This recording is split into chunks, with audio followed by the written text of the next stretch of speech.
After high school, my very first full-time job, I was an assistant to a machine shop.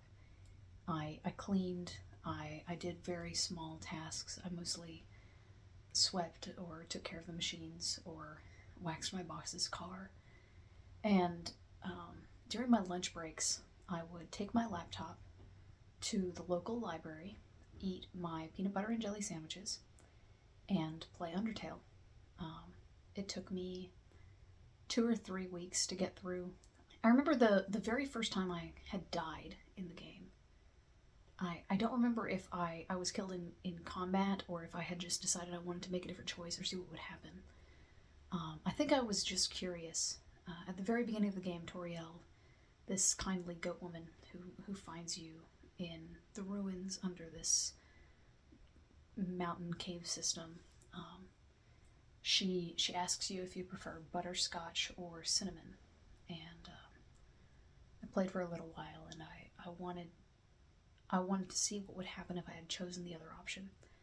I think I said butterscotch, and then I really regretted it because I truly actually preferred cinnamon. And I restarted the game, and I went back, and I told Toriel that cinnamon was what I preferred, and she goes, "Really?" I just had this feeling that you truly enjoy butterscotch. I kind of shook off the feeling, but I think most people who have played Undertale know exactly where this is going. A couple hours later, probably wasn't even. Again, I played this game on my lunch breaks. I got to the end of the tutorial, and in order to exit the tutorial, you have to defeat Toriel in combat, and I didn't know how to do it. I kept trying to spare her, and she didn't seem receptive, so I killed her. And I felt really, really bad. So I googled, hey, is there a way to save Toriel in Undertale? It said yes. It says that you just have to hit spare over and over and over again. So I was like, shoot. Okay, I went back. I reset my game. I played the Toriel fight again. I just hit spare like 17 times or whatever it is that you have to do. I got past her. She let me go, and Flowey was waiting for me on the other side of the fight. Flowey is this sadistic flower made of the ghost of a young boy who used to be Toriel's son. Anyway. And he said, I know what you did. He said, you can pretend to be this goody two-shoes or whatever it is, but I know that you have murder in your heart. It terrified me. The idea that within video games I wasn't immune to my own consequences.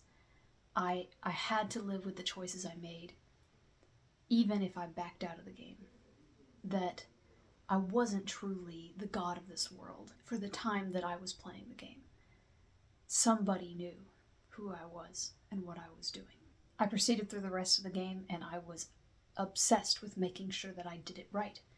I spared everyone. I used a couple of spoiler-free guides to help me make sure that I completed the true pacifist route correctly. I went through the whole game. I finished it. At the end, I thought, wow, that was a lot of fun. Now I'd like to see what happens next.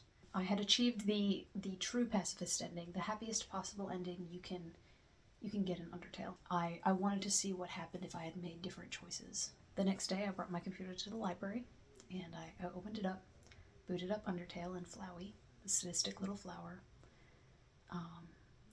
was there to talk to me. He said, "Please reconsider what you are doing. You have already done the best good that you can possibly do." The plot of Undertale revolves around these monsters that live under a mountain because they've been banished there by humans, and they want to go live on the surface and be able to see the sun. And only in the true pacifist ending are you able to help them to evacuate and live on the surface. So Flowey told me that if I played this game again, I would be tempted to make different choices. He was right. I wanted to play it again, to continue to hold on to this wonderful feeling that I had when I was playing Undertale, which is a very, very special game. A funnier game with more heart than almost any other video game that's ever been made.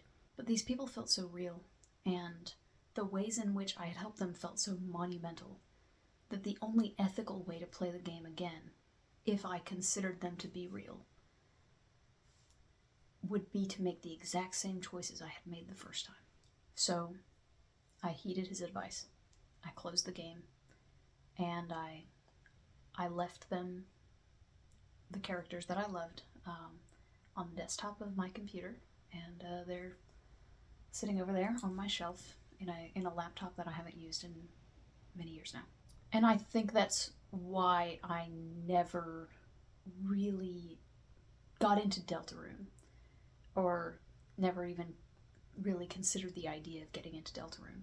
You see, the central idea of Undertale is that you play the game, you play it as many times as you need to get the perfect ending, and then the message is that if you keep playing, you will eventually be tempted to see what happens if you kill everyone. Undertale's most famous feature is its genocide route. You go through the game and you have to kill every single person you encounter.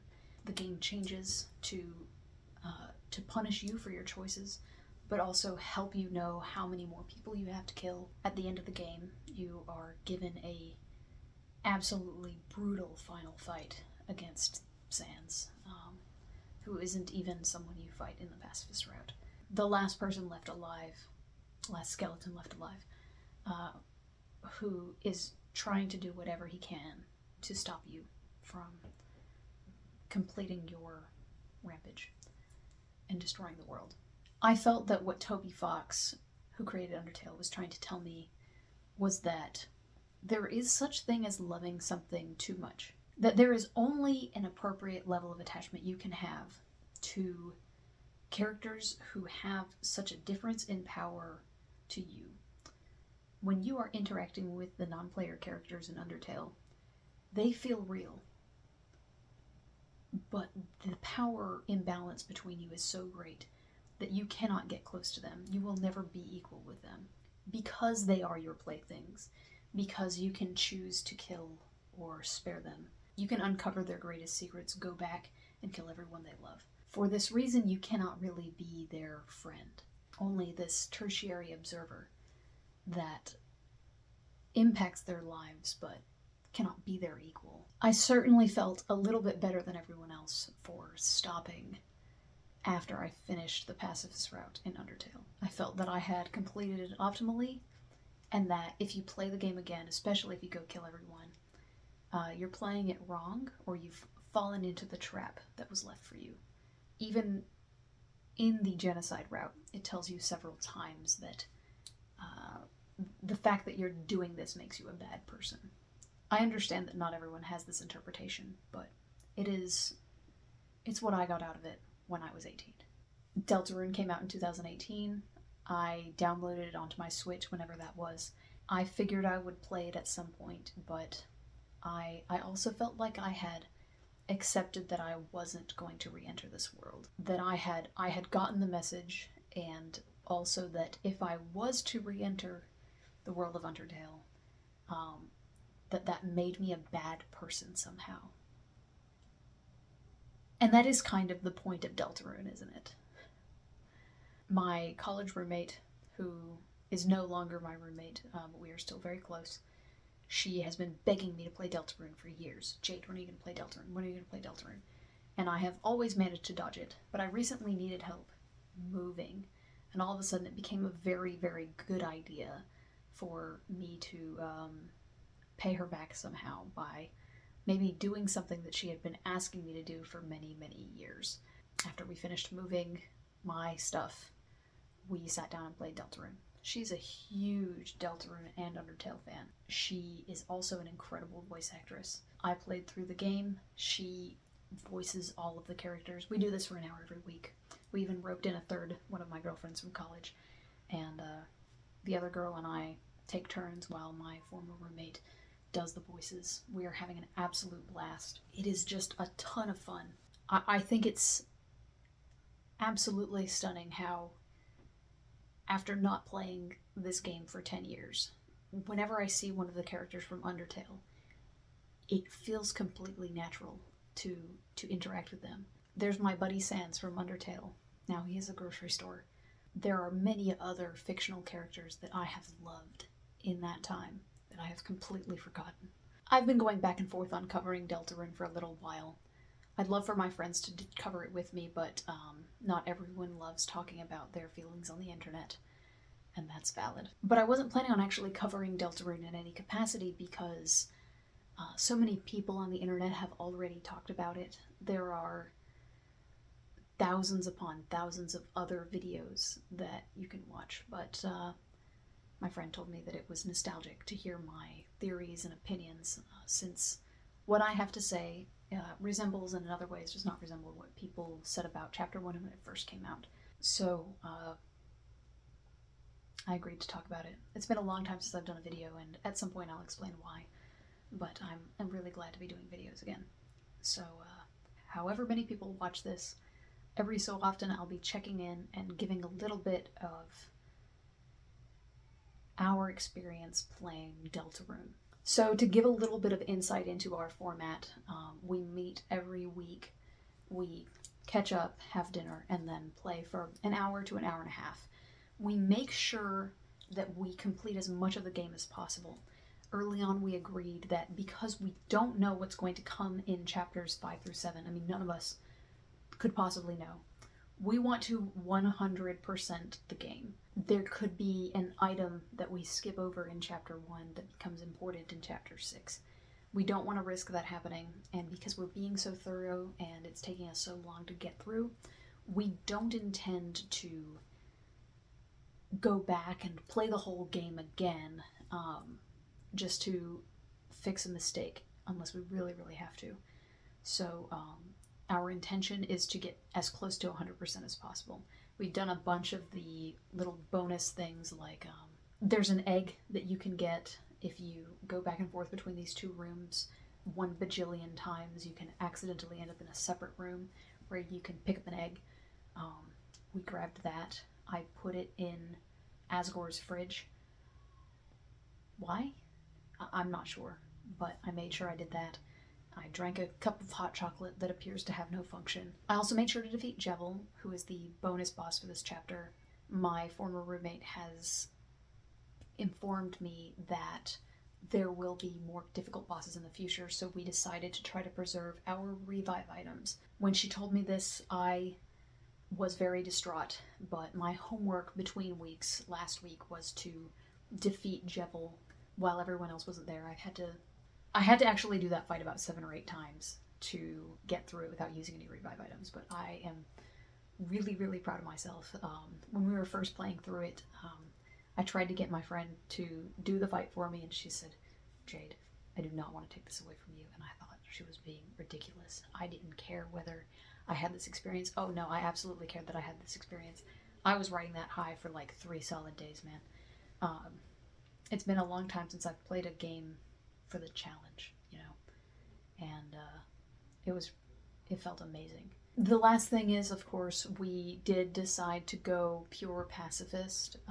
I know that there are some differences between pacifist and some other routes. I do know that there will be other routes that we can choose from later, which we'll deal with when we get there, but I looked up the differences in the ending between the violent route of Chapter 1 and the pacifist route of Chapter 1, and we definitely want to stick to non-violence, at least for now. At the beginning of this project, we had to go back and replay Undertale, or rather, watch my third friend play Undertale for the first time, and I misremembered a detail. I thought that at the end she could choose to kill Flowey and not have any consequences on the ending. I'm not sure about that. She got to the very end of the neutral route, and it asks if she would like to kill or spare Flowey, a really just miserable creature who will probably spend the rest of his existence suffering. Obviously, he had also caused a lot of other people to suffer. My friend asked to talk through this decision. She wanted to take it seriously. And the conclusion that we came to is that Undertale itself subscribes to the philosophy that pacifism is a choice that is about the person making it, not about the recipient. She ultimately decided that even though she really wanted to kill Flowey, she did not. I played chapter 1 completely blind. I didn't even know really that it was a continuation of Undertale in any real way. I didn't know if it was a sequel or just another game that Toby Fox had made.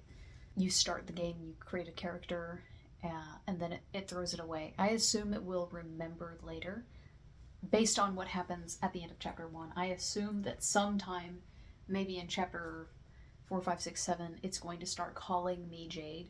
The character that I made, I named her Emerald. It asked me what my name is. It said Jade, and then it said it deleted it. I don't believe it actually deleted it. I think that's the kind of thing that Toby Fox would do. Remember what my name is, and then whip that thing out 10 years later and flashbang me with it. It deletes the character you made, and then tells you that you are going to be playing as Chris. Actually, it says, your name is, and then it whites out, and it goes to Chris, but it doesn't. I'm not actually sure that that's what it says. It shows Toriel waking up a teenager. I remember just feeling this very strong emotion of continuation. Like I had just picked up exactly where I'd left off. I've tucked a couple of degrees under my belt since then, had many relationships start and end, but the emotion that I felt seeing Toriel wake me up was as if it was the same day after Toriel put Little Frisk to sleep at the end of Undertale. We open on seeing a version of Toriel who never had to bury her children, and you even see that the other bed in this room belongs to Asriel, which we'll get to in a little while. It was such an odd feeling, but I really loved it. Sometimes in life you will come back to a piece of media, or a piece of media will come back to you and lift you up. I think that is one of the most powerful things that a story can do for you, right? Be there as this parallel part of your life that comes back when you need it. I've covered this on my YouTube channel before, but when I was in middle school, I really loved this book series called Hive, which never got a conclusion until 2021. The second to last book came out in, I think, 2011 or 2012, and then the very last book came out in 2021. The fact that it came back for me, I had obviously been struggling because of COVID, finishing school and not knowing what to do with myself, but when the last Hive book came out and I was able to kind of close this chapter on my life of waiting for Hive to end, I was able to sort of use that as a propelling point to make some major life choices. I dumped my now ex-boyfriend, I decided to go back to school for another degree, and I credit a lot of that strength to the fact that I felt like Hive came back for me. I was able to put a lot of my emotion into something else and use it as a mirror to process what I was feeling. And that's something that was only really possible because it was a continuation. I didn't go back and watch the same movie over and over again. It was a new installment that had come out by the same person. And Deltarune is sort of like that. I was not nearly as attached to Undertale as I was to Hive, but this strong sense of continuation has given me this feeling of stability to the person that I was when I played Undertale. And it has allowed me to see some of the messages of Undertale both the way I saw it and through different eyes as someone 10 years older. One of the many things that's cool about Deltarune is that we get to see the entire Undertale cast in a better situation. Toriel, despite the fact that she's divorced from Asgore, she used to be a kindergarten teacher, but now we're not exactly sure what happened at this point, but she's no longer teaching kindergarten. She did get to raise her children. She isn't this tragic figure who is trying and failing to save children, only to be the person they have to choose whether to kill when they leave. It seems like everybody's lives are a little bit better in this universe, but it also feels like everyone is about the same amount of happy. Undyne is a police officer rather than the captain of the royal guard having to hunt people down. She's a very loving and enthusiastic person. Sending people to their deaths or killing them always seemed a bit much for her. It's pretty easy to talk her out of killing you, doing her job, which is to kill you. So I think that being a police officer in a small town would probably bring her a lot less angst. Alphys is a high school science teacher. She hasn't achieved the same level of success that she did as the royal scientist in Undertale, but she also hasn't suffered nearly as much. In many endings of Undertale, she kills herself because she feels so much guilt about what she has done. This Alphys hasn't done anything that would make her feel that guilty. One of my favorite details in Deltarune, if not my actual favorite, is that Alphys has the opposite opinion on the new season of this god-awful anime, Mew Mew Kissy Cutie 2. In Undertale, she appreciates how lighthearted the new season is, but in Deltarune, she resents it for being lighthearted. In Undertale, she needed the lighthearted season as a form of escape, but in Deltarune, she wants something gritty because she has room for something gritty in her emotional palette. She's still rooting around the dumpster, but she's feeding cats. Asgore is running a flower shop. He's just kind of this bumbling guy who can't pay rent because he keeps giving flowers away instead of charging people for them. And maybe that's a big problem, but it's not a big a problem as being the guy who has to kill the kids who come to the underworld. I forget what it was called. I don't know where his character is going. Obviously, he's not going to get back with Toriel. I feel like he's a caretaker.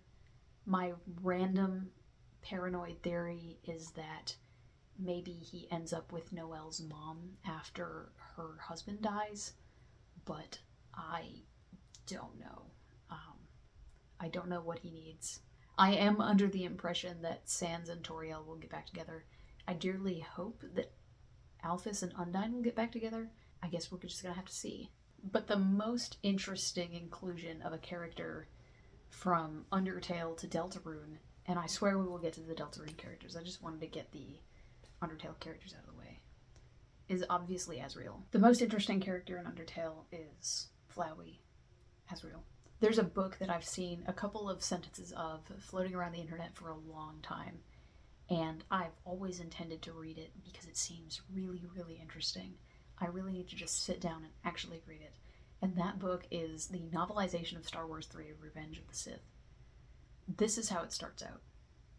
This story happened a long time ago in a galaxy far, far away. It is already over. Nothing can be done to change it. It is a story of love and loss, brotherhood and betrayal, courage and sacrifice, and the death of dreams. It is a story of the blurred line between our best and our worst. It is the story of the end of an age. A strange thing about stories, though this all happened so long ago and so far away that words cannot describe the time or the distance, it is also happening right now, right here. It is happening as you read these words. This is how 25 millennia come to a close. Corruption and treachery have crushed 1,000 years of peace. This is not just the end of a republic. Night is falling on civilization itself. This is the twilight of the Jedi. The end starts now. Okay, that sounds really interesting, but the important bit was the first part.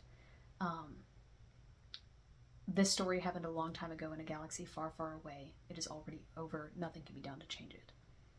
You can save everyone in Undertale except for little Asriel Dreamer. He died a long time ago. He died maybe even before Frisk, the protagonist of Undertale, was born. He died, his soul got mushed up with his siblings, and he's turned into a omnicidal maniac that has watched this world live and die over and over and over again. You cannot save him.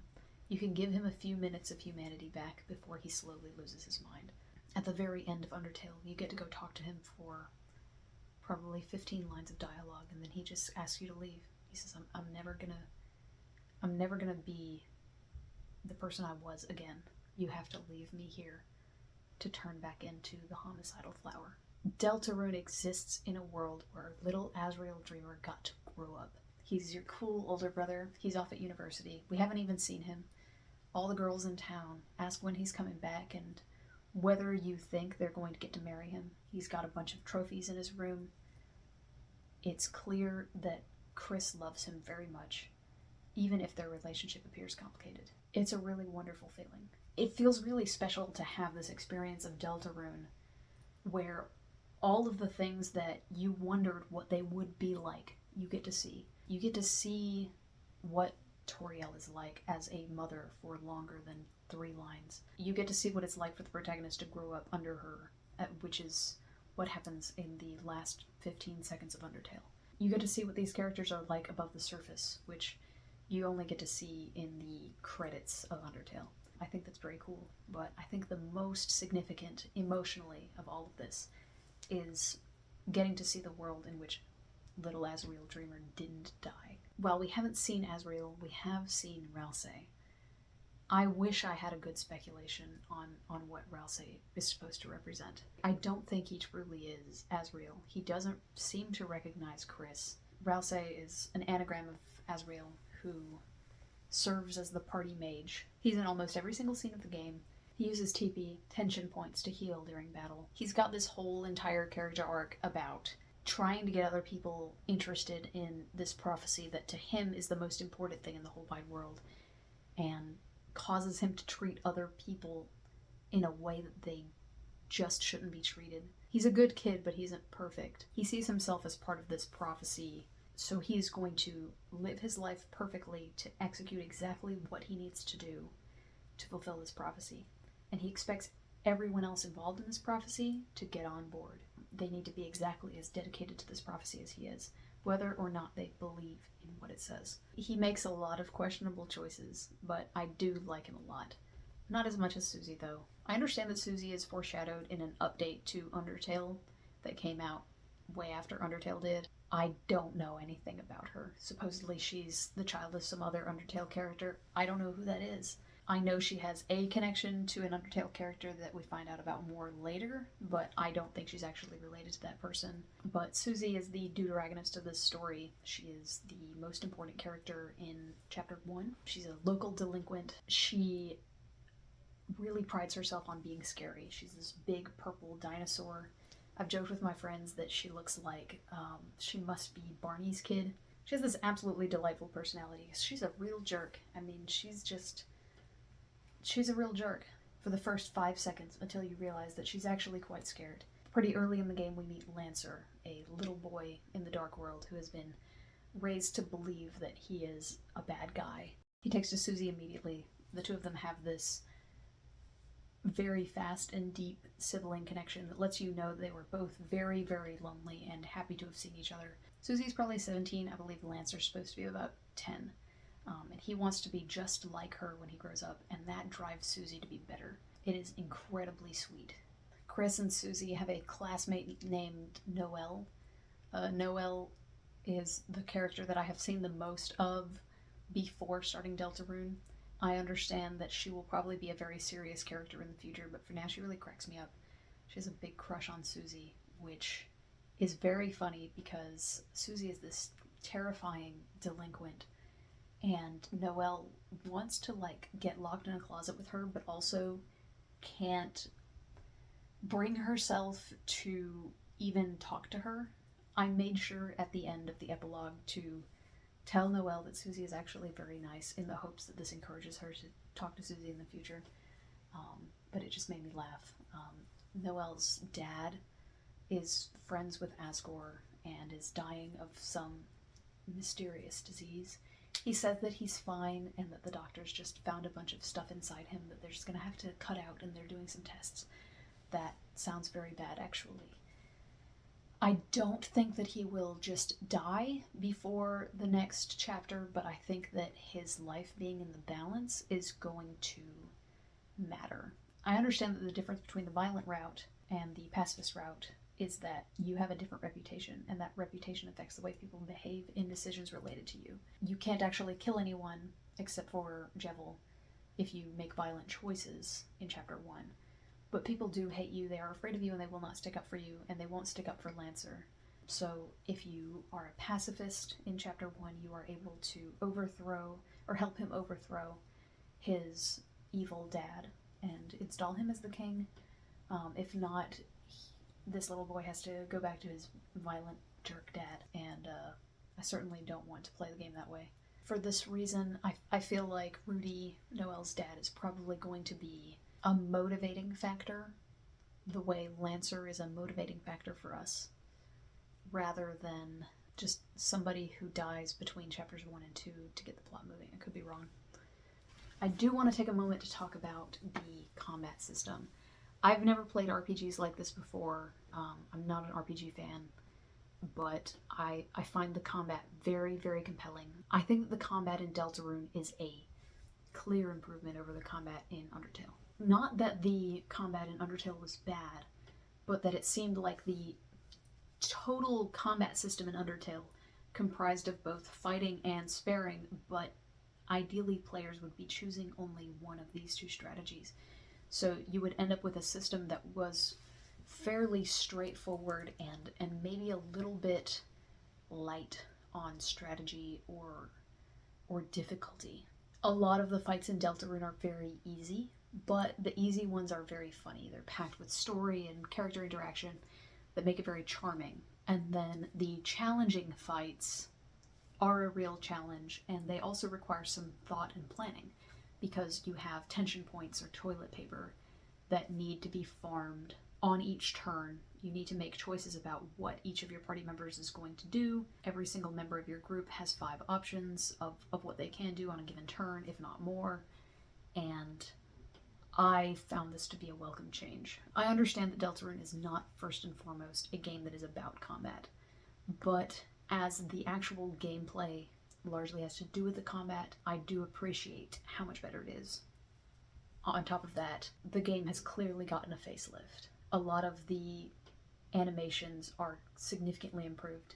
It is obvious that there are more people working on this and that more time has been taken. Each character makes more expressions, they have more little animations where they react to things. The music continues to be... When I think about what sort of person I would like to be, I think about being Toby Fox. Not him specifically, but a person who can program and do art and come up with amazing stories and write this incredible music. I don't know how he does it, but wow. The music is fantastic, as per usual. I also want to say that I really, really enjoy the multiple installment form of video game storytelling. I had the absolute pleasure of playing in early access for Hades 2, from the very first day that it came out, and so I got to see the story evolve as more and more characters and plot elements were added in. Obviously, early access games are different than games that are released chapter by chapter, but it's very rare that you get to experience a game like this. Usually discrete installments in a game series are completely different, run by different directors and with completely separate storylines. This is more like watching a TV show, or actually I think it's most similar to reading a series of books. They come out every couple of years, you get to really chew on it for a while, talk about it, and then you get the next part. I think that is something that is really, really slept on in video game development, and I am very happy that Deltarune is one such game that has this. Finally, I definitely don't want to miss talking about Chris. Chris is easily the character that I'm most interested in. At the beginning of the game, you are kind of lulled into this false sense of security that Chris is an alternate form of Frisk, or maybe a mix of Frisk and Kara, or something like that. But as the game goes on, the questions about who they are and what their life must have been like kind of stack up in the background. You see one of the very first shots in the game is that Azriel's half of the room is very, very decorated and colorful, and Chris's half of the room is not decorated at all. They have no trophies, they have no games. They have a bird cage, which you later find out is for the soul that powers them. It doesn't seem like either of their parents mistreat or neglect Chris. But it's also clear that Azriel is treated differently. I'm very interested find out whether Azrael was the golden child, specifically, lifted up, or if Chris was knocked down, or if Chris was a delinquent, a troublemaker. My theory at this point is that Chris is a grown-up reflection of Frisk. Their whole life, they have been puppeted around by players who get them to do mischievous things, and so they have a reputation of being a creepy, irritating kid. But I'm not sure that that rings true. There's not an undercurrent of hatred or fear towards Chris. There's an undercurrent of confusion, but people aren't uneasy around them. The only person who appears to express uneasiness is Noelle and her dad. Noelle is afraid that Chris is playing a prank when they tell her that Susie is nice, and Rudy brings up that Chris was a bit of a prankster and a creepy kid.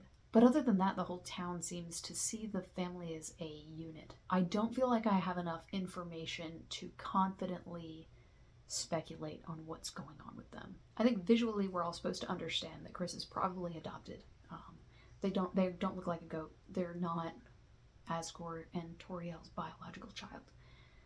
But the information we've been given about what's different about Chris is that they are a human and they have this soul and can be controlled by a player, and that this is not the first time this has happened. At the end of chapter 1, Chris dramatically rips their heart out of their chest, throws it into the birdcage on the other side of their room, and you, the player, can move this little heart around, the heart being what has controlled Frisk in the previous game and Chris in this one. The message that I sent to my friend after I finished chapter 1 is that I think in general this story seems to take farther the idea that Undertale introduced, that as a player it's difficult to not be almost committing an act of violence by playing a game at all because of the power imbalance that you have as basically a god compared to the regular citizens of the game. In this case, there's a massive power imbalance between us and Chris, the protagonist. Did Frisk really want to go with Toriel or to go by themselves at the end of Undertale? That is your choice, not theirs. It takes until the very end of the game in Undertale for us to find out that Frisk is their own person, not us. It's a plot twist, but here we are expected to know right off the bat. Chris is a teenager who deserves to have their own life. They do not want us controlling them. But we're doing it anyway, in this game, as in Undertale. The ethical thing is not to play. So I'm certainly most interested to learn more about Chris next chapter. I think the added emphasis on Noelle at the end of chapter 1 makes it clear that we're going to learn more about Chris's backstory next chapter, and I'm really excited to see it. I don't know how often I'll be giving these updates because we only play for an hour a week. I don't know if it makes sense for me to send updates every week, but I'm really excited to play more, and thanks for listening. See you next time.